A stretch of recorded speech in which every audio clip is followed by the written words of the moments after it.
Por 30 anos, eu construí um império para o homem que amava, tijolo por tijolo. O que eu não sabia era que estava apenas montando o palco para a minha própria aniquilação. Mas eles subestimaram a arquiteta. Esqueceram que quem projeta o palco também conhece todos os seus alçapões. Se essa história já te prendeu, se inscreve no canal e me conta de qual cidade você está assistindo a essa construção desmoronar. Naquela noite, o ar da nossa cobertura nos jardins estava elétrico, carregado com a expectativa da festa que eu mesma planejei para celebrar nossos 30 anos de casados. Da varanda, as luzes de São Paulo pareciam estrelas caídas, um tapete brilhante que se estendia sob o império que batizamos de Sampaio em Moraes. Para o mundo, Ricardo era o rosto, o gênio carismático. Eu era a sócia silenciosa, a mente estratégica nos bastidores. Uma escolha que eu acreditava ter sido mútua, um sacrifício calculado pelo bem maior do nosso legado. Eu via nossa vida não como uma simples parceria, mas como uma sinfonia perfeitamente orquestrada. E eu estava feliz em ser a compositora que ninguém via, contanto que a música fosse nossa. A minha confiança em Ricardo não era cega. Era a fundação de concreto armado sobre a qual nossa vida inteira foi erguida. Ele era a fachada imponente do nosso edifício, e eu, a estrutura complexa e invisível que o mantinha de pé. Enquanto ele brilhava em coquetéis e fechava negócios com um aperto de mão firme e um sorriso cativante, eu passava madrugadas analisando planilhas, desenhando conceitos e desatando os nós de negociações impossíveis. Eu via seu cansaço recente não como um sinal de alerta, mas como o fardo de um rei que governava nosso reino com dedicação. Para mim, ele não era apenas meu marido. Era a personificação do nosso sonho, meu igual, a outra metade da minha alma ambiciosa.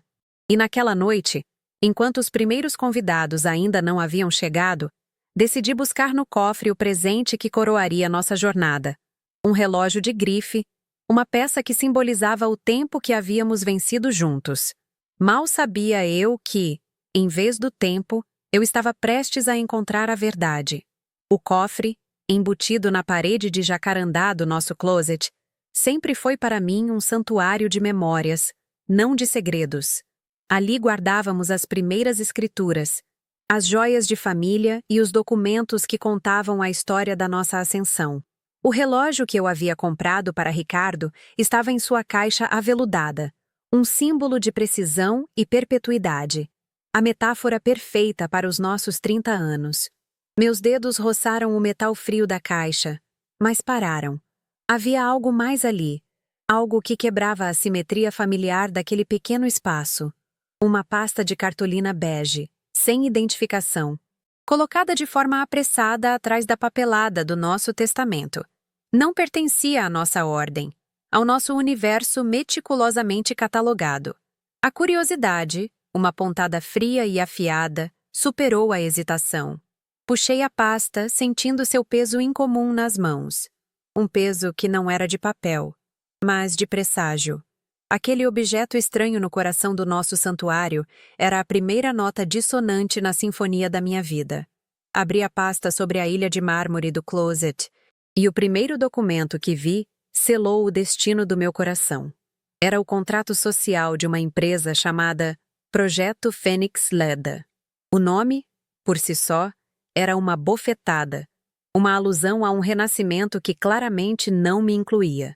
Mas o golpe que me tirou o ar foi ver o nome da sócia majoritária, Isabela Neves, a jovem arquiteta que Ricardo apadrinhou, cuja admiração por ele e eu, na minha ingenuidade, interpretei como zelo profissional. 30 anos de lealdade, de noites em claro, de sacrifícios silenciosos, reduzidos a uma troca por 26 anos de ambição e juventude. Senti o sangue gelar nas veias. A traição era real, tangível, registrada em cartório com firma reconhecida. Meu império, nosso império, estava sendo usado para financiar o ninho de amor do meu marido com sua protegida. A dor era física, uma pressão no peito que ameaçava me esmigalhar. A dor de perceber que a minha identidade estava sendo liquidada por um clichê. Folheando os papéis com mãos trêmulas, minha mente ainda tentava racionalizar, enquadrar aquilo como uma crise de meia-idade. Um desvio patético, mas talvez contornável. Foi então que encontrei, preso ao verso de um balanço financeiro, um e-mail impresso. Uma troca de mensagens entre Ricardo e Marcos, nosso diretor financeiro, o homem que eu mesma havia treinado e promovido. O assunto era sucinto. Cronograma fase final. Li as palavras e o chão desapareceu. Eles não estavam apenas desviando dinheiro. Estavam orquestrando a liquidação completa da Sampaio em Moraes. Discutiam a transferência de ativos, a desvalorização de ações e a melhor forma de minar a estrutura da empresa por dentro. Mas o detalhe que transformou minha dor em horror puro foi a data no cabeçalho do e-mail. A conversa havia acontecido há 6 meses. 6 meses de sorrisos no jantar, de planos para o futuro, de abraços antes de dormir. Minha vida não era mais uma tragédia de infidelidade. Era a cena de um crime meticulosamente planejado. E eu era a única que não sabia. O som da música começando a tocar no andar de baixo, os risos dos primeiros convidados chegando, tudo parecia vir de outra dimensão. Meu reflexo no espelho do closet mostrava uma mulher que eu não reconhecia mais. O rosto pálido, os olhos arregalados, a personificação da esposa traída e humilhada. Meu primeiro instinto foi selvagem, primitivo.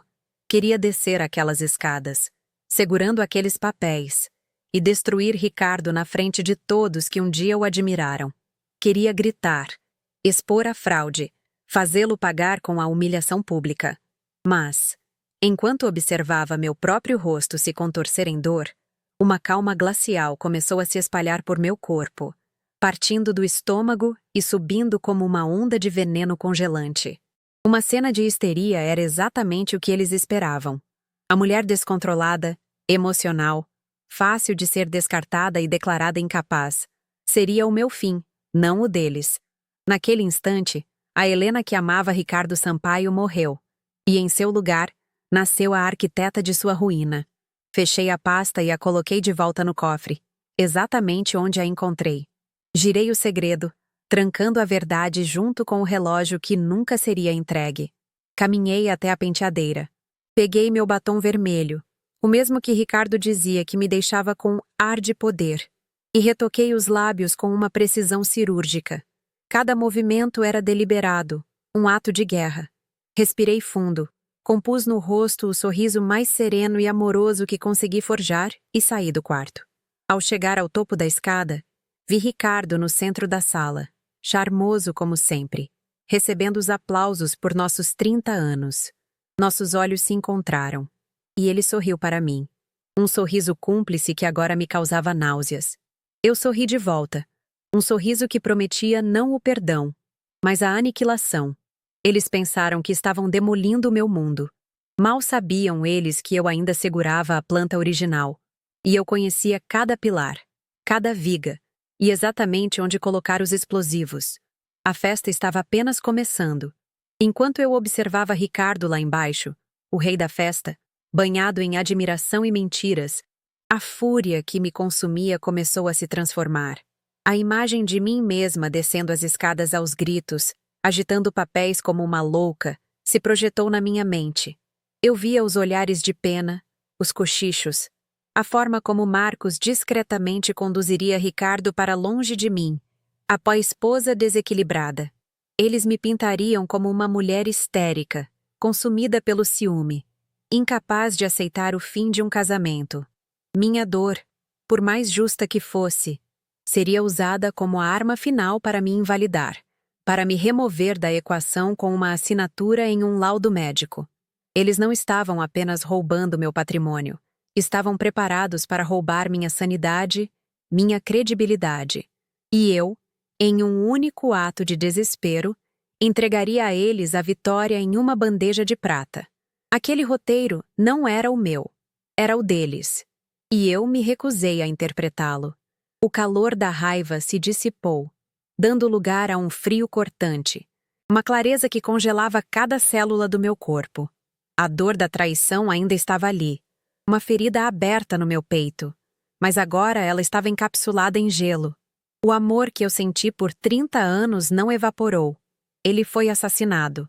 E seu fantasma exigia não lágrimas, mas uma justiça calculada. Eu não era uma vítima. Eu era a arquiteta. Eu desenhei cada centímetro daquele império. Conhecia cada fundação, cada ponto de pressão, cada vulnerabilidade estrutural que eles, na sua arrogância, ignoravam. Eles pensavam que estavam apenas trocando a decoradora, sem perceber que estavam tentando expulsar a engenheira que impedia o prédio inteiro de desabar. Naquele silêncio, diante do meu reflexo, eu não chorei pela mulher que fui. Eu jurei honrá-la, tornando-me a mulher que precisava ser, a mente por trás da demolição mais espetacular que São Paulo já vira. Com as mãos firmes, fechei o cofre. O clique do metal soando como o primeiro prego no caixão deles. Guardei a pasta e a verdade. Girei o segredo, selando o pacto comigo mesma. Cada gesto era um ritual. O batom vermelho deslizando sobre meus lábios não era mais um adorno. Era minha pintura de guerra. O sorriso que ensaiei no espelho não era uma máscara de falsidade, mas um escudo de paciência estratégica. Desci as escadas, não como uma rainha destronada, mas como uma predadora se movendo em direção à sua presa. Ricardo me viu e abriu os braços, seu rosto uma tela de falso alívio e carinho. Achei que não vinha mais, meu amor. Sua voz, que antes era meu porto seguro, agora era o som da minha missão. Eu me aninhei em seu abraço, sentindo o cheiro do perfume caro misturado ao da traição, e sussurrei de volta, para que todos ouvissem. Eu não perderia este momento por nada no mundo. 30 anos merecem uma celebração inesquecível. Levantei minha taça de champanhe, o líquido dourado e borbulhante refletindo as luzes da festa e o brilho gélido em meus olhos. Fiz um brinde a ele, a nós, ao nosso legado. Minhas palavras eram perfeitas. Um soneto de amor e devoção que arrancou aplausos dos convidados e um sorriso presunçoso de Ricardo. Mas por dentro, cada palavra era uma promessa sombria. Meu objetivo não era mais salvar meu casamento ou meu coração. Era recuperar minha identidade, meu nome, meu império. E eu não faria isso com um confronto. Eu faria isso com a mesma ferramenta que usei para construí-lo: inteligência, paciência e um conhecimento profundo das fraquezas do meu oponente. Eles me deram um papel de coadjuvante na minha própria vida. Agora, eu assumiria a direção, o roteiro e a produção. Eles queriam o Projeto Fênix, um renascimento das cinzas. Mal sabiam eles que, para uma fênix renascer, algo precisa primeiro queimar até virar pó. E eu seria o fogo. A festa havia terminado, mas a minha guerra mal começara. Nos dias que se seguiram, eu me tornei uma atriz impecável no teatro da minha própria casa. Adotei a persona da esposa em luto, não pela morte de um homem, mas pela de um casamento. Meu luto era a minha camuflagem. Ricardo me via definhar no sofá, com um livro intocado no colo e um olhar perdido, e sentia alívio, não pena. Para ele, minha depressão era a confirmação de que eu era fraca, uma mulher quebrada, incapaz de notar a demolição que ocorria sob seus pés. Mal sabia ele que cada suspiro de melancolia era uma contagem regressiva. Meu home office, que ele acreditava ser meu refúgio de tristeza, havia se transformado em um centro de comando. As paredes, antes decoradas com prêmios de arquitetura, agora eram um mosaico de organogramas, extratos bancários e linhas do tempo conectadas por fios vermelhos. A Helena frágil era a fachada. A estrategista estava no controle. Meu primeiro movimento precisava ser genial em sua simplicidade. Uma jogada que usasse a vaidade de Ricardo contra ele mesmo. Em um café da manhã tenso e silencioso, apresentei minha ideia, com a voz embargada de uma mulher buscando um propósito. Ricardo. Comecei. Estive pensando. 30 anos. Nossa história. Merece ser contada. Propus a criação de um livro comemorativo, uma auditoria de legado, para celebrar a trajetória da Sampaio em Moraes. Seria um projeto pessoal, algo para me distrair. Os olhos dele brilharam. A ideia de ter sua genialidade imortalizada em papel nobre era irresistível. Ele não viu uma ameaça. Viu um monumento ao seu próprio ego. Claro, meu amor. O que você precisar? A empresa é sua casa, ele disse, me dando as chaves do castelo que planejava saquear. Com essa bênção, eu ganhei acesso irrestrito a cada servidor, cada arquivo morto, cada contrato assinado nos últimos 30 anos. A porta do cofre deles estava oficialmente aberta. Nenhum general vence uma guerra sozinho. Meu primeiro recruta foi Júlio, o antigo chefe de contabilidade da empresa. Um homem de 70 anos com uma mente mais afiada que qualquer jovem analista da Faria Lima. Ricardo o havia forçado a se aposentar 5 anos antes, chamando-o de ultrapassado. Eu sabia a verdade. Júlio era honesto demais, meticuloso demais. Encontrei-o em seu apartamento modesto em Perdizes, cuidando de suas orquídeas. Não precisei de muito para convencê-lo. Mostrei a ele apenas um dos documentos do Projeto Fênix.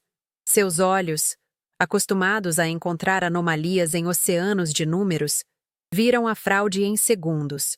A lealdade dele não era a Ricardo, o rosto da empresa, mas a mim, a mulher que um dia defendeu seu departamento contra cortes injustos.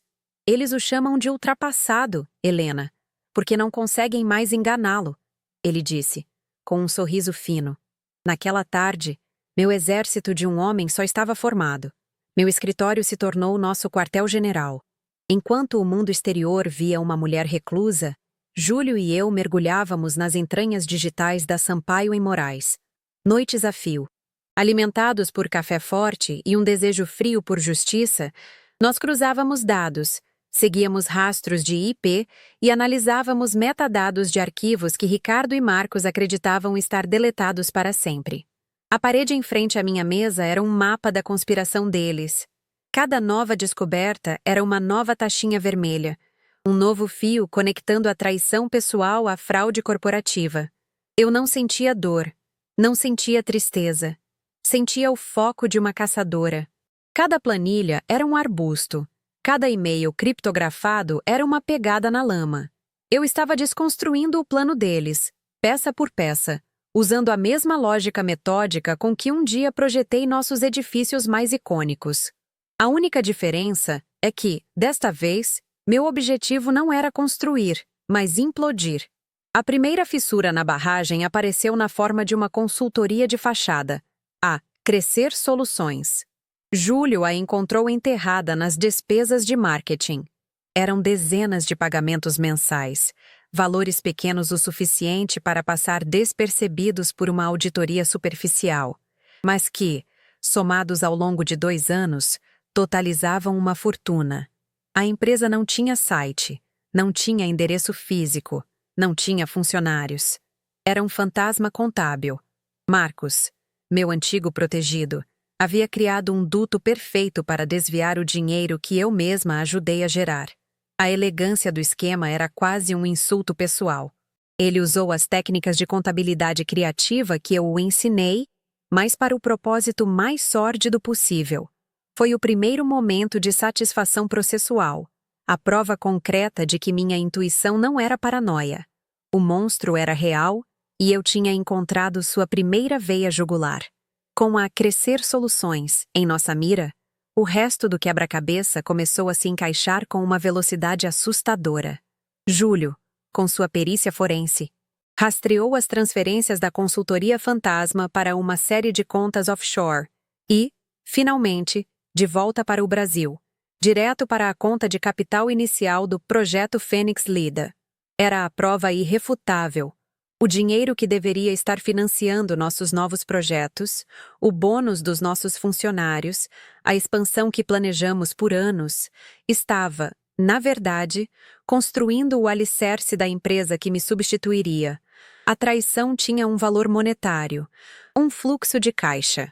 Ver o diagrama completo na parede, com setas conectando a Sampaio em Moraes diretamente à empresa de Isabela, não me trouxe lágrimas. Trouxe uma clareza de propósito que eu não sentia há anos. Eu não estava apenas lutando por mim, Estava lutando pelo legado de cada pessoa honesta que trabalhou para construir nosso império. Enquanto eu mapeava sua traição, eles viviam em um mundo de arrogância e certeza. Certa noite, Ricardo chegou em casa exultante após um jantar com investidores. Ele me encontrou na sala, cercada por plantas de projetos antigos para o meu livro. Ele me deu um beijo na testa, um gesto paternalista que fez meu estômago revirar. Fico feliz que você tenha encontrado um hobby, querida. É bom manter a mente ocupada, ele disse, seu tom condescendente. Mais tarde, da porta entreaberta do escritório, eu o ouvi ao telefone com Marcos, rindo. Ela não suspeita de nada.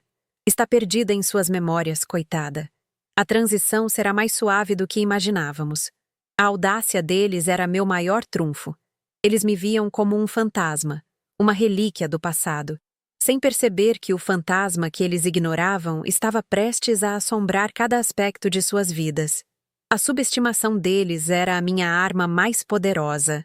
O verdadeiro golpe na minha alma profissional veio quando invadi o servidor pessoal de Ricardo. Não precisei de um hacker. Usei a data de nascimento da mãe dele como senha, uma vulnerabilidade que apontei anos atrás e que ele nunca se deu ao trabalho de corrigir. Lá, em uma pasta cinicamente chamada Projetos de Vida, encontrei o plano de negócios completo do Projeto Fênix e a lista de terrenos que eles pretendiam adquirir. Meu coração parou. Eram os mesmos locais que eu havia passado meses pesquisando e identificando como os próximos pontos de valorização da cidade. Eram minhas estratégias, minha visão de futuro, meu trabalho intelectual, roubado e reembalado como a genialidade de Isabela Neves. A humilhação foi mais profunda do que a do adultério. Eles não estavam apenas roubando meu dinheiro, estavam roubando minha mente, meu legado como arquiteta e visionária. Naquele momento, a vingança deixou de ser uma opção, tornou-se uma necessidade existencial. A guerra silenciosa começou na manhã seguinte. Com a lista de propriedades em mãos, eu tinha o roteiro deles. Era hora de improvisar e mudar o final do ato. Usando uma série de empresas de fachada que eu mantinha para investimentos pessoais discretos, e com a ajuda de um corretor de extrema confiança, comecei a agir. O primeiro alvo deles era um terreno na Vila Madalena, perfeito para um empreendimento boutique de luxo. Eles já estavam em negociação avançada, 24 horas antes de assinarem o contrato. Minha empresa anônima apresentou uma oferta irrecusável, 20% acima do valor pedido, com pagamento à vista. O proprietário, obviamente, aceitou na hora. Eu não queria apenas o terreno. Eu queria que eles sentissem o gosto amargo da perda inexplicável, a frustração de serem superados por um inimigo que não podiam ver. O primeiro tiro havia sido disparado, e eles nem sabiam que estavam em um campo de batalha. O telefonema que eu esperava veio naquela mesma noite. Eu estava na cozinha, preparando um chá de camomila para manter meu papel de esposa serena, quando ouvi a voz de Ricardo, alterada, vindo do escritório. Como assim perdemos? Quem é essa Orion Investimentos? De onde eles surgiram? Ele andava de um lado para o outro, a frustração evidente em cada palavra. Do outro lado da linha, a voz de Marcos era igualmente confusa. Eles culparam a especulação do mercado, a ganância do vendedor, a má sorte. Em nenhum momento, em nenhum universo de possibilidades, o nome Helena passou por suas mentes.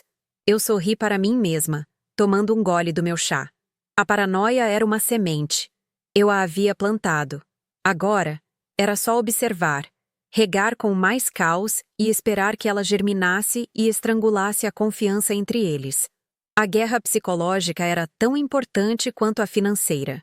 No jantar, 2 dias depois, enquanto Ricardo lamentava a concorrência desleal que havia surgido na cidade, eu joguei minha isca.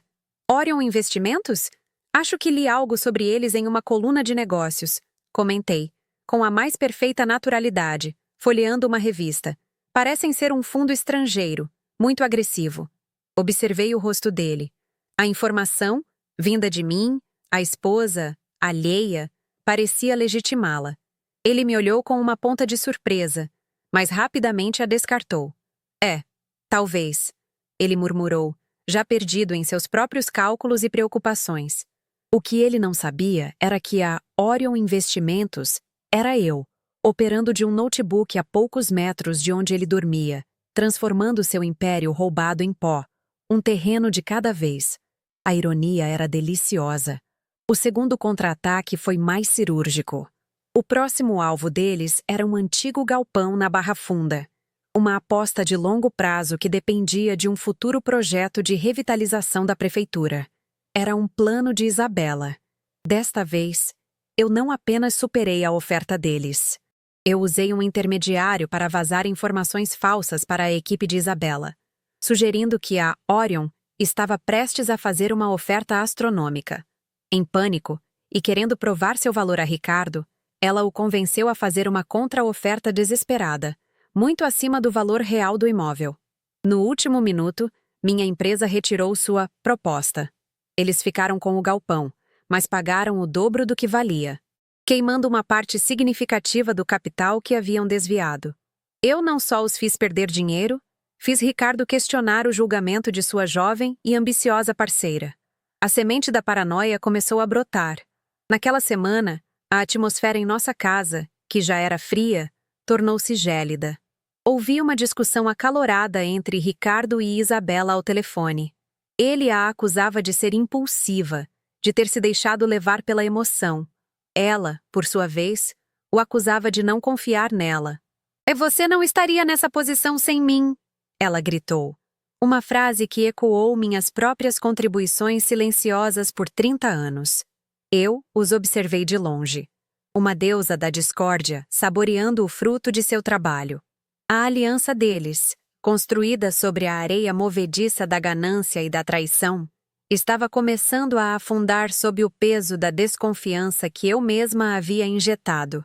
Eles estavam tão ocupados procurando por um inimigo externo que não perceberam que o verdadeiro veneno estava corroendo a relação por dentro. Enquanto eles se canibalizavam, Júlio fez a descoberta que definiria o fim do jogo. Ele encontrou o cronograma final. Em um e-mail criptografado entre Marcos e o advogado do Projeto Fênix, estava detalhado o plano para a transferência do último e maior ativo da Sampaio em Moraes, a carteira de clientes e os contratos em andamento. A data para a operação estava marcada. Uma semana após a gala do Prêmio Master Imobiliário, onde Ricardo seria homenageado com um prêmio por sua trajetória de sucesso. O prêmio era a peça final de sua estratégia de relações públicas, o selo de aprovação de que ele precisava para legitimar sua imagem antes de anunciar a dissolução amigável da nossa empresa e o lançamento de seu novo empreendimento. A ironia era tão espessa que eu podia senti-la no ar. Eles estavam me dando um palco, um holofote e uma plateia. Com o cronograma em mãos, todas as peças do meu contra-ataque se alinharam no tabuleiro. Eu tinha as provas financeiras, o conhecimento de seus planos e, agora, o local e a hora de sua coroação. A gala do Prêmio Master Imobiliário não seria mais a celebração da trajetória de Ricardo Sampaio. Seria seu julgamento público. Eu olhei para o mapa da conspiração na minha parede, para os fios vermelhos que conectavam cada mentira, cada roubo, cada traição. Um sorriso lento e frio se formou em meus lábios. Eles haviam planejado um renascimento, um projeto Fênix, mas se esqueceram de uma regra fundamental da natureza e dos negócios. Antes que algo novo possa nascer, o velho precisa ser completamente reduzido a cinzas. A guerra silenciosa estava prestes a terminar com a mais ruidosa das explosões. E eu estaria segurando o detonador. A vitória sobre o terreno da Barra Funda foi o catalisador que eu não previ. A paranoia que eu havia plantado floresceu em um monstro de desconfiança mútua entre eles. Naquela noite, a casa estava impregnada com a tensão de uma tempestade iminente. Eu me mantive no meu quarto, fingindo uma enxaqueca, enquanto ouvia as vozes alteradas vindas do escritório de Ricardo. Ele não estava gritando com Isabela desta vez. A conversa era com Marcos, e o tom era diferente. Não era frustração, era medo. Um medo frio e agudo de um inimigo invisível que antecipava cada movimento deles, que os desarmava com uma precisão cirúrgica que eles não conseguiam compreender. O jogo havia deixado de ser uma simples disputa de negócios para se tornar uma caçada, e pela primeira vez, eles se sentiam como a presa, não os caçadores.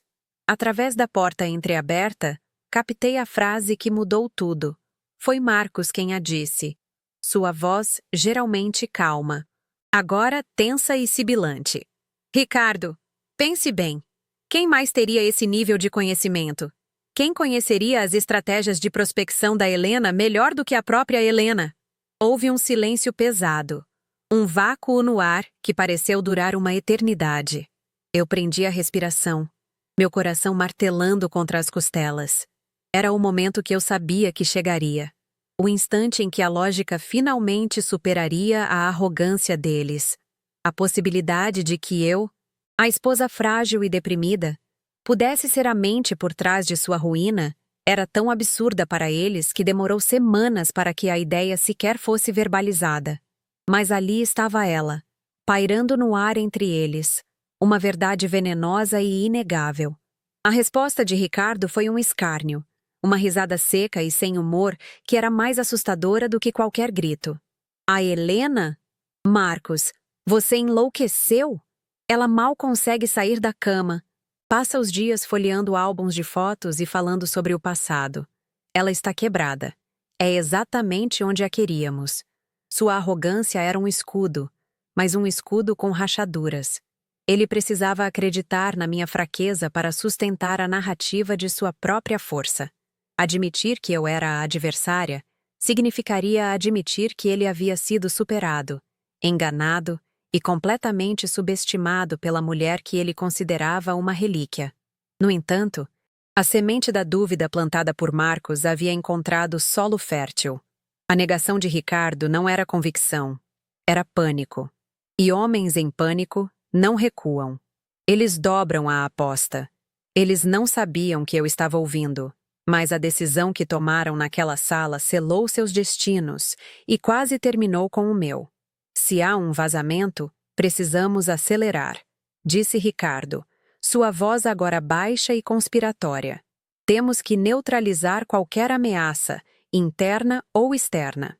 E se, por um acaso impossível, você estiver certo, temos que garantir que Helena não tenha nenhuma condição de interferir. A palavra neutralizar ecoou em minha mente. Não era mais sobre dinheiro, sobre empresas, sobre legado. A conversa havia cruzado uma linha invisível e sombria. Eles não estavam mais apenas tentando me roubar. Eles estavam discutindo ativamente como me remover da equação de forma permanente. A vingança, que até então era um exercício de estratégia e justiça, transformou-se, naquele instante, em uma desesperada luta pela minha sobrevivência. O plano deles era diabólico em sua sutileza. Eles não me confrontariam, não me acusariam. Em vez disso, usariam a minha própria persona de mulher fragilizada contra mim. Começou com pequenas coisas, projetadas para me fazer duvidar da minha própria sanidade. Documentos importantes do meu livro comemorativo sumiam da minha mesa e reapareciam em lugares absurdos, como a geladeira. O motorista que eu usava há 15 anos foi subitamente dispensado por Ricardo, sob a alegação de cortes de custos, e substituído por um homem estranho e taciturno cujos olhos me seguiam pelo retrovisor. Eram pequenas agulhadas, testes para medir minha reação, para construir um caso de que minha mente estava se deteriorando. Cada incidente era uma peça que eles adicionavam ao mosaico da minha suposta insanidade. Então, os ataques se tornaram físicos, disfarçados de preocupação. Ricardo insistiu que eu fizesse um check-up completo. Você não parece bem, meu amor. Está pálida, esquecida. Estou preocupado, ele dizia. Sua voz um veludo envenenado. Ele marcou uma consulta com um amigo da família, um neurologista chamado Dr. Alencar, um homem cujo nome eu nunca tinha ouvido. A consulta foi um teatro. O médico mal me examinou. Suas perguntas eram direcionadas, focadas em lapsos de memória, confusão e de episódios de ansiedade. Ele ouvia minhas respostas com um ar de condescendência, trocando olhares significativos com Ricardo, que assistia a tudo com a expressão de um marido devotado e sofredor. Eu estava sendo avaliada não para um diagnóstico, mas para uma sentença. O golpe de misericórdia veio na forma de uma nova receita. Doutor Alencar, com uma seriedade fingida, explicou que meu medicamento para pressão arterial, que eu tomava religiosamente há anos, não estava mais fazendo efeito. Ele me prescreveu uma fórmula mais moderna e potente, garantindo que eu me sentiria mais disposta em poucos dias. Ricardo fez questão de buscar os novos comprimidos pessoalmente na farmácia, entregando-me o frasco com um cuidado teatral. Tome direitinho, querida. É para o seu bem. Naquela noite, segurei o pequeno comprimido branco na palma da mão e um instinto primordial, uma voz antiga de sobrevivência, gritou dentro de mim. Algo estava terrivelmente errado. A preocupação deles era falsa. A consulta foi uma farsa. E aquele remédio não era uma cura. Era uma arma. Minha mente de arquiteta, treinada para analisar estruturas e identificar pontos de falha, assumiu o controle. No dia seguinte, fingi tomar o novo comprimido na frente de Ricardo, mas o escondi sob a língua. Assim que ele saiu para o escritório, entrei em ação. Levei o frasco para uma farmácia de manipulação de confiança, em outro bairro, cujo dono era um velho amigo da minha família. Pedi a ele que analisasse a composição do medicamento, sob o pretexto de verificar uma possível reação alérgica. Eu esperava encontrar um placebo, talvez um sedativo leve. A verdade era infinitamente mais aterrorizante. O farmacêutico me ligou 2 horas depois. Sua voz grave e urgente.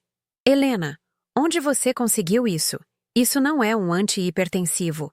É uma combinação de um beta-bloqueador potente com um diurético que, na sua dosagem, é projetado para causar uma queda drástica de pressão, seguida por um pico hipertensivo agudo.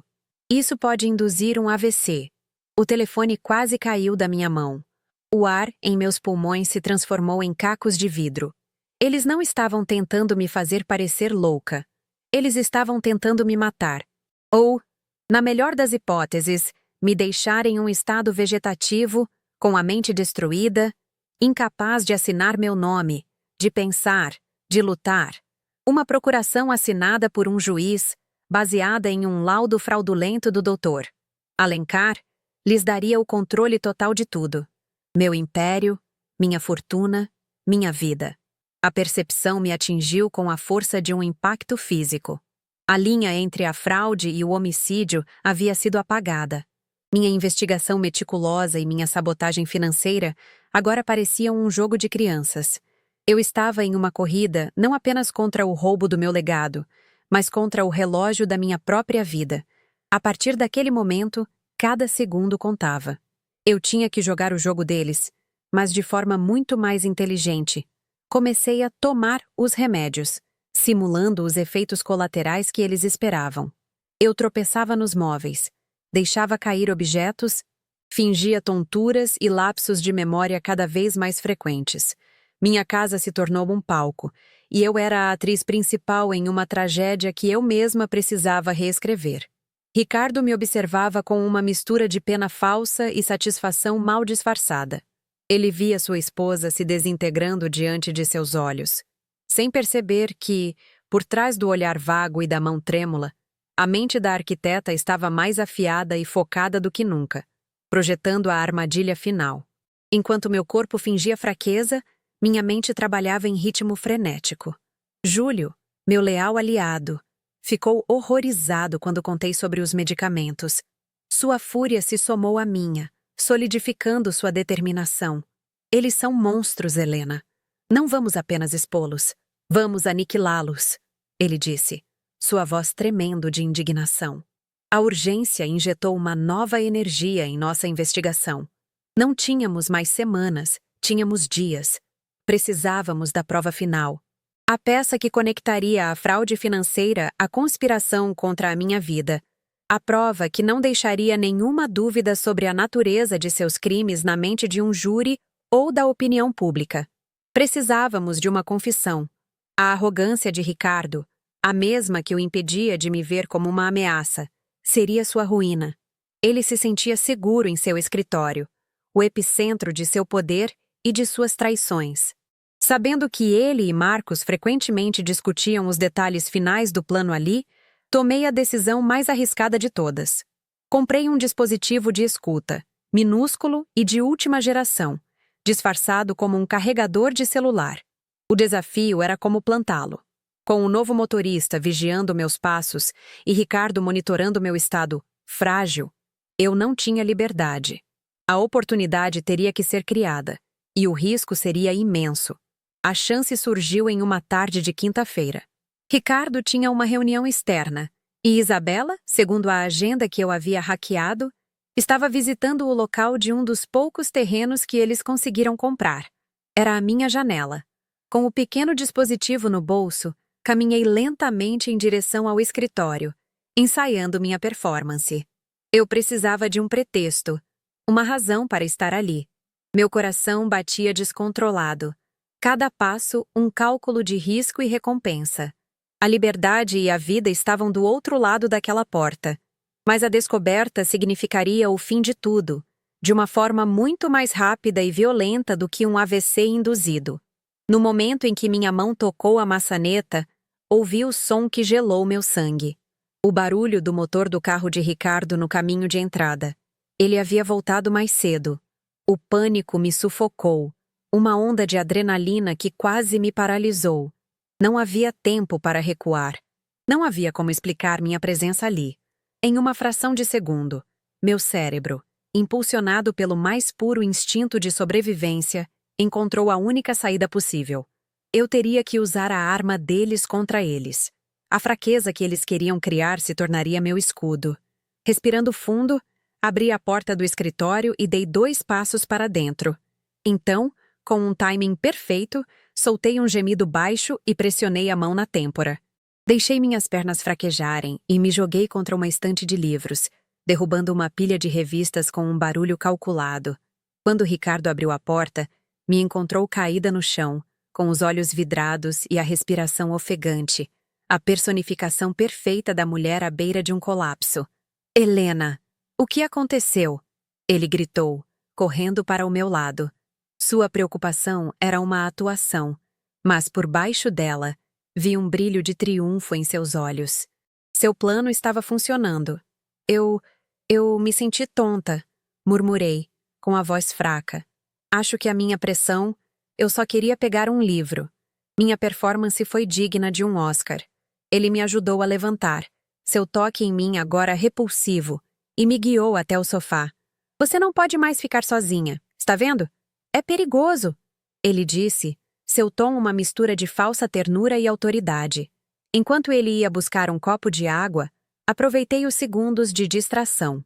Com um movimento rápido e dissimulado, deslizei a mão no bolso, peguei o pequeno dispositivo e o conectei a uma tomada múltipla escondida atrás da cortina, perto de sua mesa. O pequeno LED piscou uma única vez, confirmando que estava ativo. O microfone estava plantado. Nos dias seguintes, minha saúde piorou drasticamente. Eu vivia em um nevoeiro autoimposto, movendo-me pela casa como um fantasma, enquanto o pequeno dispositivo no escritório de Ricardo se tornava meus olhos e ouvidos. Ele e Marcos, acreditando que eu estava a poucos dias de uma incapacitação total, tornaram-se descuidados. Suas conversas eram abertas, repletas de detalhes incriminatórios sobre as transferências finais de ativos, sobre a manipulação do conselho da empresa e sobre os próximos passos para consolidar o projeto Fênix. Eles falavam com a confiança de homens que já haviam vencido a guerra. Foi em uma dessas conversas que obtive a peça final, a joia da coroa da minha coleção de provas.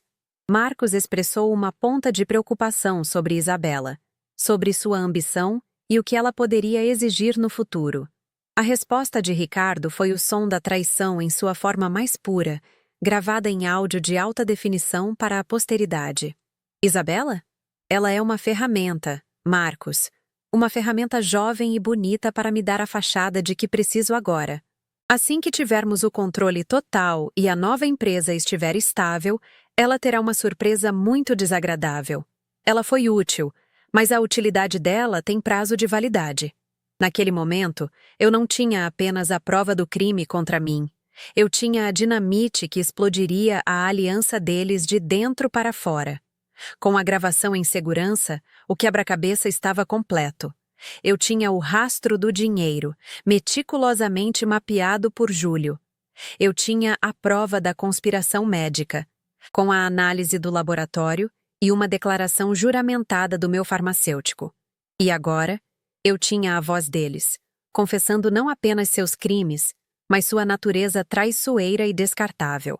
Olhei para o convite da gala do Prêmio Master Imobiliário sobre minha penteadeira. O evento, que deveria ser a coroação de Ricardo, estava há menos de uma semana.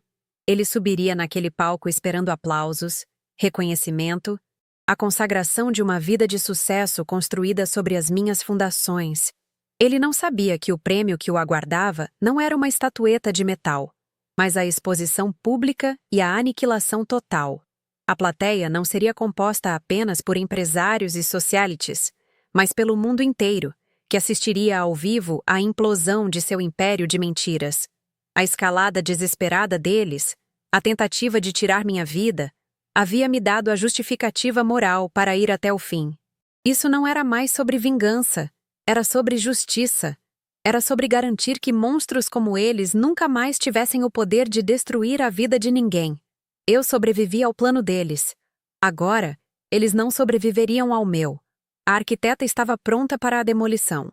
A sensação de poder que senti ao ouvir aquela gravação foi diferente de tudo que eu já havia experimentado. Não era a satisfação de um negócio bem-sucedido ou o orgulho de um projeto aclamado.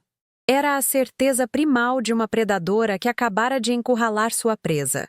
O plano deles de me transformar em uma vítima frágil e mentalmente incapaz havia falhado de forma espetacular. Em vez de me quebrar, eles me forjaram em algo mais duro, mais frio e infinitamente mais perigoso. Cada tentativa de me desestabilizar apenas fortaleceu minha resolução. Cada mentira apenas clareou meu propósito. Eles acreditavam estar me empurrando para um abismo, sem perceber que estavam apenas me dando o impulso necessário para voar. Júlio e eu trabalhamos em sigilo absoluto, montando o dossiê final. Era uma obra de arte da contabilidade forense e da espionagem amadora. Cada documento, cada extrato bancário, cada e-mail e cada segundo daquela gravação de áudio foram organizados em uma narrativa irrefutável de ganância, traição e tentativa de homicídio. O arquivo digital era nossa bomba atômica. E a gala do prêmio seria nossa zona zero. Enquanto eles se preparavam para celebrar, nós nos preparávamos para executar. A ironia era quase poética. O palco que Ricardo havia comprado para glorificar seu legado roubado seria o mesmo palco onde eu o despojaria de tudo. Nos dias que antecederam o evento, minha atuação atingiu o auge da perfeição. Eu me tornei a sombra de mim mesma, uma figura etérea que flutuava pela casa, respondendo em monossílabos e olhando para o vazio. Ricardo, agora plenamente convencido de minha iminente dissolução mental, tratava-me com uma paciência condescendente que me enojava. Ele chegou a contratar uma enfermeira particular para me monitorar. Uma mulher que, sem saber, se tornou mais uma testemunha da minha suposta fragilidade. Cada olhar de pena que eu recebia era um prego a mais no caixão dele. Eles estavam tão focados na personagem que eu interpretava que se esqueceram completamente da mulher real que os observava por trás da máscara. A escolha do vestido para a gala foi um ato simbólico.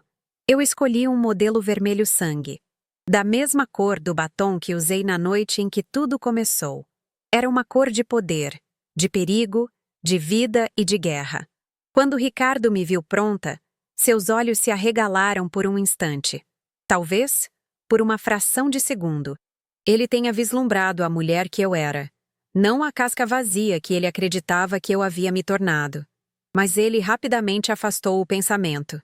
Você está deslumbrante, querida, ele disse, o elogio soando oco.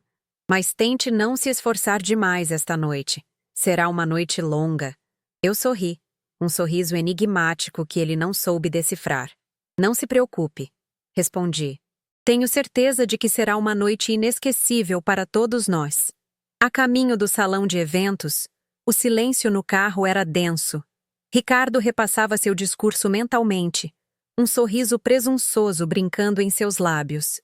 Ele estava no topo do mundo, a poucos minutos de receber a maior honra de sua carreira, com sua jovem amante na primeira fila e sua esposa, incapacitada, ao seu lado como um troféu de sua longa e bem-sucedida jornada. Ele acreditava ter pensado em tudo, controlado todas as variáveis. O que ele nunca poderia imaginar era que a variável mais perigosa de todas, a mulher silenciosa ao seu lado, já havia reescrito o final de sua história. Ele estava a caminho de sua coroação, mas, na verdade, caminhava para sua execução. Ao entrarmos no salão de festas, todos os olhares se voltaram para nós. Éramos o casal poderoso, o pilar da indústria. Vi Isabela na mesa principal, linda e radiante, acenando discretamente para Ricardo. Vi Marcos, ao lado dela, com o ar de um conquistador. Eles eram o futuro, a encarnação do Projeto Fênix. Eu era o passado, a relíquia a ser descartada. Deixei que me guiassem até a mesa, movendo-me com uma fragilidade calculada. Sentei-me e observei o circo ao meu redor, sentindo a calma gélida de um general antes da batalha final. Cada sorriso, cada aperto de mão, cada taça de champanhe erguida em nossa direção era parte da grande ilusão que eu estava prestes a estilhaçar. Meu contato na equipe de audiovisual do evento, um jovem técnico a quem eu havia ajudado no início de sua carreira e que me devia um favor, me enviou uma mensagem de texto discreta. Tudo pronto, senhoras Moraes. O sistema está sob seu controle quando der o sinal. Eu olhei para o palco, para os telões gigantes que em breve exibiriam a retrospectiva da carreira de Ricardo. Eles se tornariam minha tela, meu outdoor para a verdade.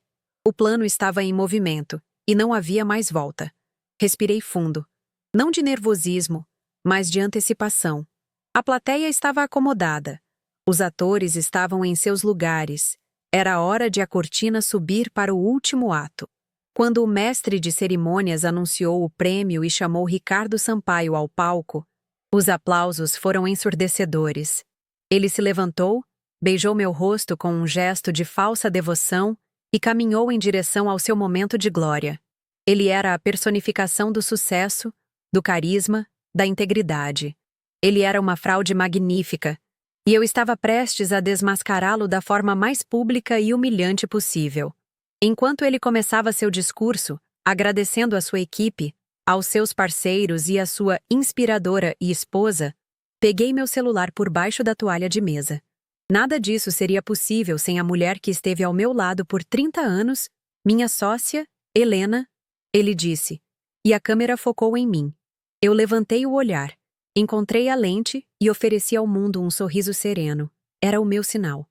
Em meu celular, com um único toque, enviei a mensagem para o técnico de audiovisual. Agora. O discurso de Ricardo continuou, mas ninguém mais o ouvia, porque atrás dele, nos telões gigantes, a retrospectiva de seus projetos havia desaparecido.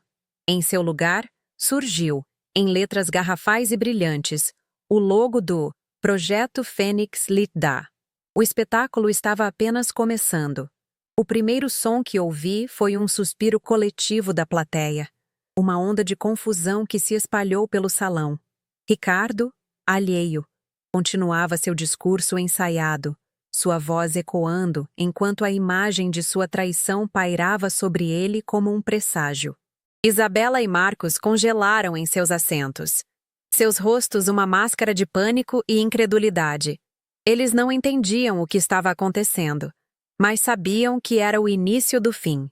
A expressão de Ricardo vacilou quando ele percebeu que a atenção da plateia não estava mais nele, mas na tela atrás.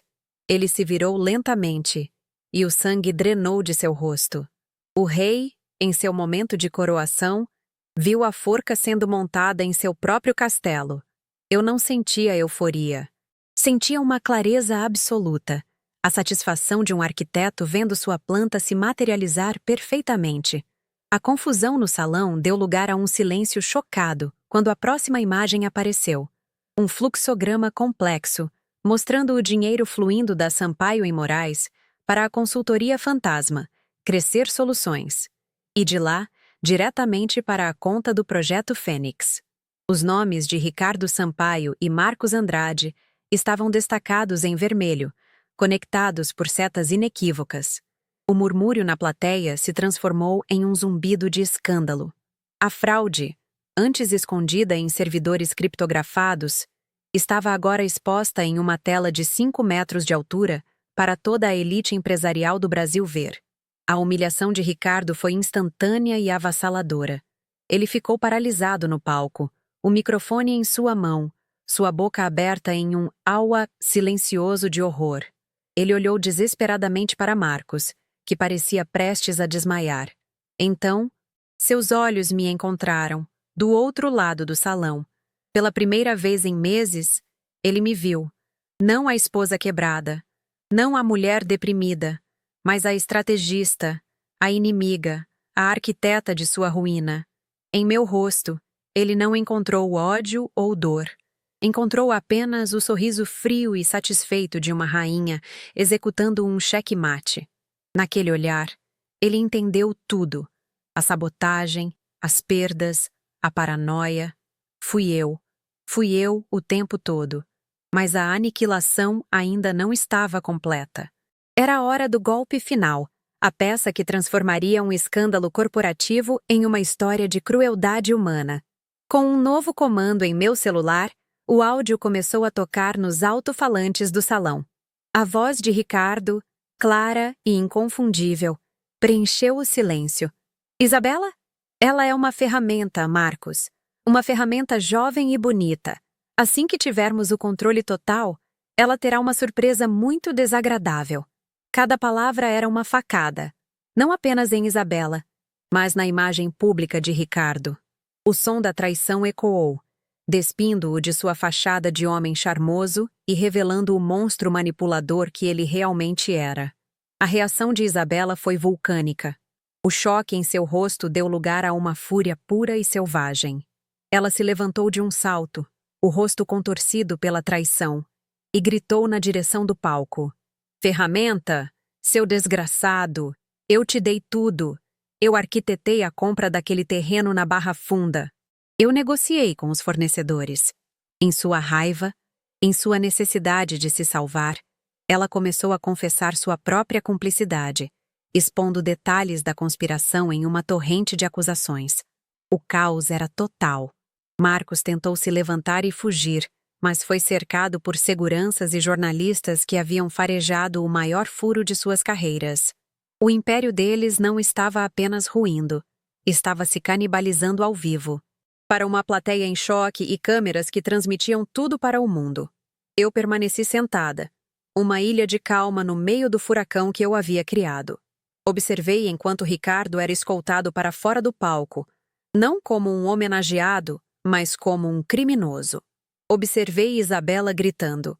Eu permaneci sentada, uma ilha de calma no meio do furacão que eu havia criado. Observei enquanto Ricardo era escoltado para fora do palco, não como um homenageado, mas como um criminoso. Observei Isabela gritando acusações, inadvertidamente confessando sua própria cumplicidade em sua fúria cega. Vi Marcos sendo detido por seguranças antes que pudesse chegar à saída, seu rosto pálido de pavor. A festa de coroação deles havia se transformado em um tribunal público, e o veredito era culpado, transmitido em alta definição para todo o país. Eu não precisei levantar a voz, não precisei derramar uma única lágrima. Minha arma não foi a emoção, mas a verdade fria e estruturada, apresentada com a mesma precisão com que eu projetaria a fundação de um arranha-céu. Eles queriam que eu fosse a ruína. Em vez disso, eu me tornei a demolidora. Enquanto o salão mergulhava no caos, com flashes de câmeras explodindo e repórteres gritando perguntas, meu trabalho ali havia terminado. Levantei-me com uma elegância que eu não sentia há anos. Minha postura ereta, meu vestido vermelho sangue, um farol em meio à desordem. As pessoas abriam caminho para mim, seus rostos uma mistura de choque, admiração e medo. Eles não viam mais a esposa traída de Ricardo Sampaio. Eles viam Helena Moraes, a mulher que, em silêncio, havia desmantelado um império de mentiras com a frieza de uma cirurgiã. Meu celular vibrou no bolso. Era uma mensagem de Júlio, que assistia a tudo de sua casa. Dizia apenas: "A justiça é uma bela obra de arquitetura, minha amiga. Parabéns pela sua obra-prima." Um sorriso genuíno, o primeiro em muitos meses, tocou meus lábios. A fundação da minha nova vida estava lançada. A saída do salão de festas foi surreal. O ar da noite paulistana nunca me pareceu tão fresco, tão limpo. Deixei para trás os destroços da vida de Ricardo, Isabela e Marcos, um emaranhado de reputações destruídas, processos criminais iminentes e a vergonha indelével de sua própria ganância. Eles haviam construído sua aliança sobre a traição e era justo que ela desmoronasse pela mesma força. A gravação da voz de Ricardo, descartando Isabela como uma ferramenta, foi o toque final, a carga de dinamite que garantiu que a estrutura deles implodisse sobre si mesma, sem que eu precisasse sujar minhas mãos com os escombros. Eles não foram derrotados por mim. Foram derrotados por quem eles eram. Eu apenas acendi a luz para que todos pudessem ver a podridão que se escondia nas sombras. Te está gostando esta história? Deja um like e suscríbete ao canal. Agora continuamos com o vídeo. No carro, a caminho de casa. O silêncio era meu. Não o silêncio tenso e opressivo que havia preenchido aquele mesmo espaço horas antes, mas um silêncio de paz, de missão cumprida. Olhei para as luzes da cidade passando pela janela. As mesmas luzes que eu observava da varanda na noite em que meu mundo desabou. Naquela noite, elas pareciam estrelas caídas, o cenário de uma tragédia. Agora, elas pareciam promessas, cada ponto de luz um futuro possível, um projeto a ser construído, um horizonte a ser conquistado. O Império Sampaio em Moraes estava morto, mas o legado de Helena Moraes estava prestes a nascer. A mulher que amava Ricardo Sampaio havia morrido para que a arquiteta de sua própria vida pudesse, finalmente, renascer das cinzas. O cheque-mate não foi apenas público, foi poético. Ricardo queria um prêmio por sua trajetória, um monumento ao seu ego construído sobre o meu trabalho. Em vez disso, ele recebeu uma exposição pública de seus crimes, uma lápide para sua carreira.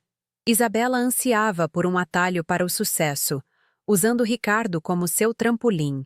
Em vez disso, ela se tornou um exemplo nacional de como a ambição desmedida pode levar à autodestruição. E Marcos, o protegido em quem depositei minha confiança, que usou o conhecimento que lhe dei para me apunhalar pelas costas, viu seu futuro promissor se transformar em uma cela de prisão. Cada um deles recebeu exatamente o que merecia, não por um ato de fúria, mas como o resultado lógico e inevitável de suas próprias escolhas. A justiça, afinal, tem uma estrutura própria. A minha vitória não foi marcada por gritos ou celebrações, mas por uma profunda e serena sensação de recuperação. Eu não havia apenas recuperado meu dinheiro ou minha empresa. Eu havia recuperado minha identidade, meu nome, a autoria da minha própria história. Por 30 anos, eu fui a sócia silenciosa, a mente nos bastidores, a mulher por trás do grande homem. Naquela noite, diante de toda a indústria que me via como um apêndice decorativo, eu me revelei como a fundação, a viga mestra, a força que sustentava tudo. Eles tentaram me apagar, me reduzir a uma nota de rodapé na biografia de Ricardo. Mas, ao final, foi o nome dele que foi riscado da história, enquanto o meu se tornava o título do próximo capítulo. Ao chegar à cobertura, o lugar não parecia mais uma cena de crime, mas um território reconquistado. Entrei no closet, abri o cofre e peguei a pasta do Projeto Fênix. Ao lado dela, a caixa aveludada com o relógio que nunca foi entregue. Segurei os dois objetos, o símbolo da traição e o símbolo do tempo perdido. Caminhei até a lareira da sala, acendi o fogo e, Sem hesitação, joguei a pasta nas chamas. Observei o papel se contorcer e escurecer. As palavras Projeto Fênix sendo consumidas pelo fogo até se tornarem nada além de cinzas. O renascimento que eles planejaram para si mesmos se tornou a purificação do meu passado. O relógio eu guardaria, não como uma memória dele, mas como um lembrete de que o tempo, a partir de agora, trabalhava a meu favor. O sol estava nascendo sobre São Paulo, pintando o céu com tons de laranja e roxo, quando me sentei em minha mesa de trabalho. A parede, antes coberta pelo mapa da conspiração, agora estava limpa. Uma tela em branco esperando por novos projetos. A Sampaio em Moraes estava morta, mas a Moraes construtora já nascia em minha mente, mais forte, mais ética e inteiramente minha. Eu não era mais a rainha de um castelo construído para dois. Eu era a arquiteta soberana do meu próprio império. Eles pensaram que, ao me trair, estavam demolindo o meu mundo. Mal sabiam eles que estavam apenas limpando o terreno para que eu pudesse construir algo muito maior, muito mais verdadeiro e infinitamente mais duradouro. A obra estava apenas começando. Os dias que se seguiram à gala foram um borrão de manchetes escandalosas e especulações frenéticas. A implosão do Império Sampaio em Moraes não foi apenas uma notícia de negócios. Tornou-se um fenômeno cultural, a fábula moderna de um rei destronado em seu próprio banquete. Enquanto os telejornais noturnos se banqueteavam com os destroços da reputação de Ricardo, eu me movia em um silêncio produtivo. O caos que eu desencadeara não era o meu ambiente. Era apenas a ferramenta de demolição que eu usei para limpar o terreno. Com a poeira ainda no ar, eu já estava com a planta do novo edifício em mãos, pronta para fincar a primeira estaca da fundação do meu futuro. Minha guerra não havia terminado com a explosão. Ela terminava agora, na calma metódica da reconstrução. Eu não sentia a adrenalina da vitória, mas a paz profunda de um trabalho bem executado, de uma estrutura condenada que finalmente viera abaixo, abrindo espaço para a luz. A justiça formal foi mais rápida e brutal do que eu imaginava. O Ministério Público, impulsionado pela evidência esmagadora que eu havia servido em uma bandeja de prata digital, agiu com uma ferocidade exemplar. As acusações iam de fraude e formação de quadrilha a estelionato e lavagem de dinheiro. Ricardo, o homem que um dia estampou capas de revistas como um titã da indústria, agora era fotografado entrando em uma viatura, seu terno caro amassado, o rosto uma máscara de humilhação. Seus bens foram congelados, suas contas bloqueadas, seu poder evaporou da noite para o dia. Ele, que planejou me deixar sem nada, agora não possuía nem mesmo a liberdade de assinar um cheque.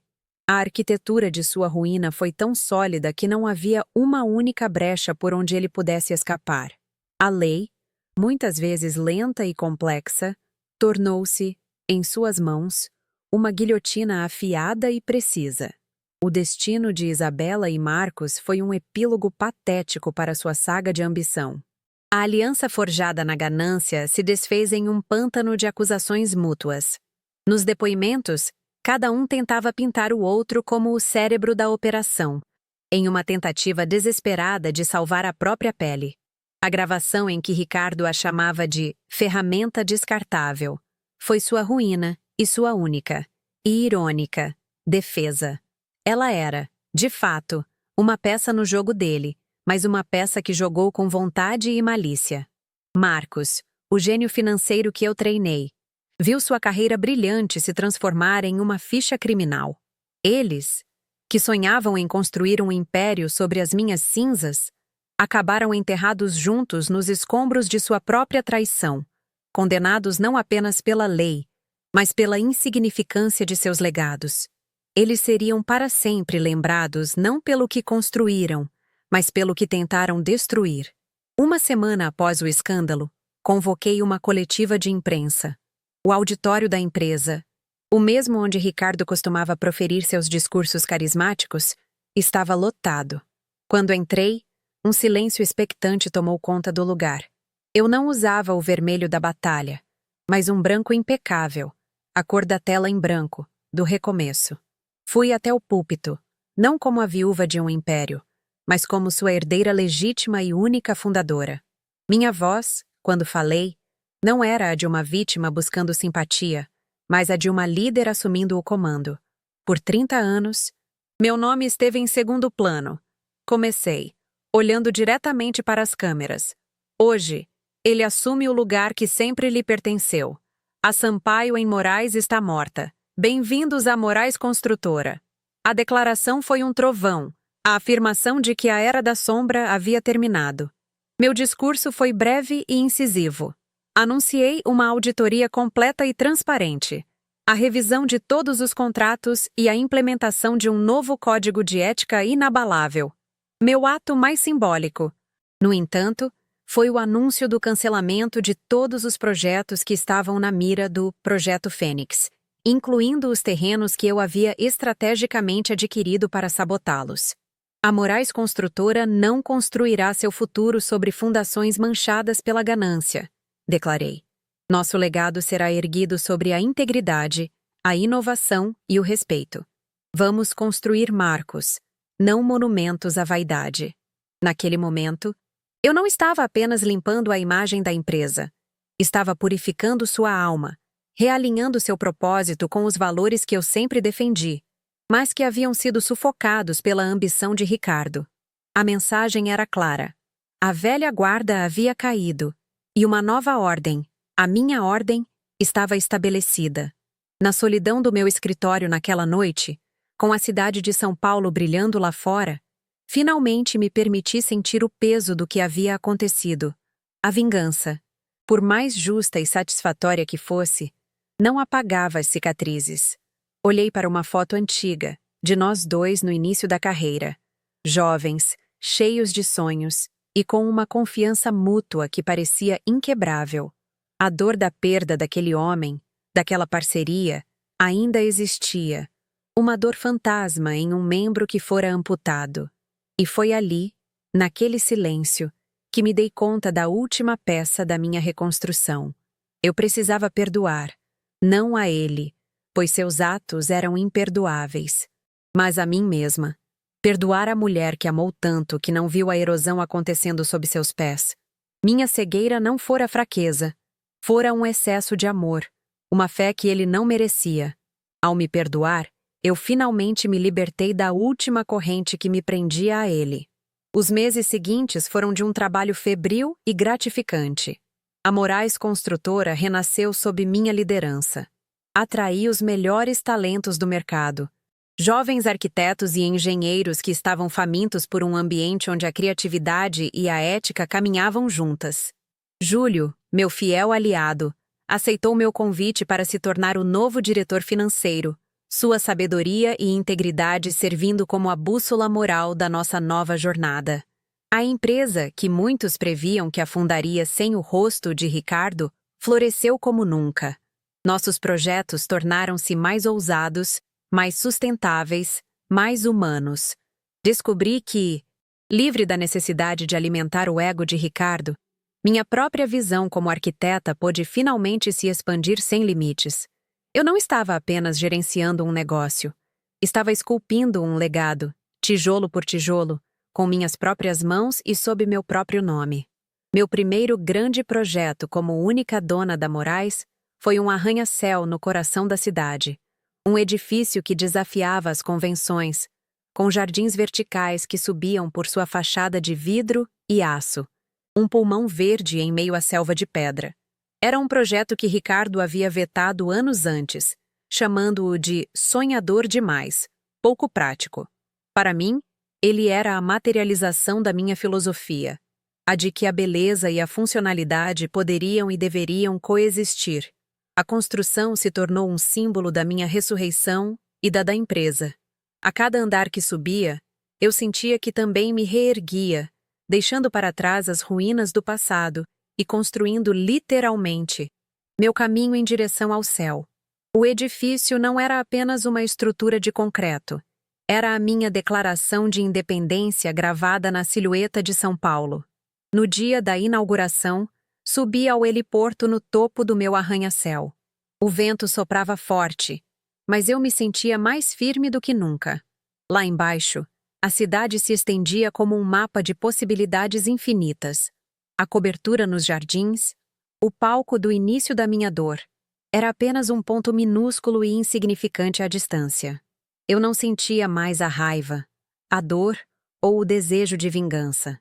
Sentia apenas uma gratidão serena pela jornada. A traição de Ricardo, em sua crueldade, havia sido o catalisador que me forçou a sair da sombra e a reivindicar a luz que era minha por direito. Ele tentou roubar meu império, mas, ao fazer isso, me devolveu algo muito mais valioso: a mim mesma, em minha totalidade e em meu poder absoluto. Olhei para o horizonte, onde o sol começava a se pôr, pintando o céu com as cores de um novo começo. Por 30 anos, eu me defini como metade de uma parceria, a estrutura invisível que sustentava a fachada de outro.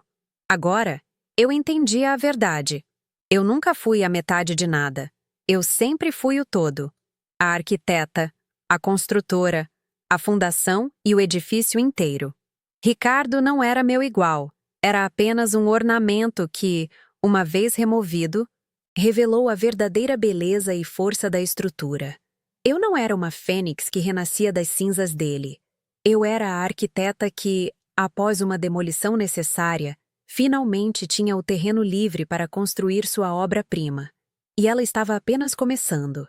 A noite caiu sobre São Paulo, e as luzes da cidade começaram a piscar, uma a uma, como estrelas que eu mesma havia colocado no céu. Lá do alto, eu não via apenas edifícios. Via histórias, sonhos, legados e, pela primeira vez, eu sabia, com uma certeza inabalável, que o meu legado não seria definido por quem eu amei ou por quem me traiu, mas pelo que eu construiria a seguir. O nome Moraes não era mais um sobrenome compartilhado. Era uma marca, um selo de resiliência, excelência e poder. Eles tentaram me enterrar, sem saber que eu era uma semente. E agora, eu havia florescido, mais forte e mais magnífica do que qualquer um deles jamais poderia ter imaginado. Meu império não era mais um sonho a dois, era a minha realidade soberana. Se esta jornada de superação e justiça te inspirou, não se esqueça de deixar sua curtida, se inscrever no canal e compartilhar esta história com alguém que precisa se lembrar do próprio poder. E me conte nos comentários: qual foi o momento em que você soube que a virada estava completa? Sua opinião é a planta para as nossas próximas construções. Até a próxima história!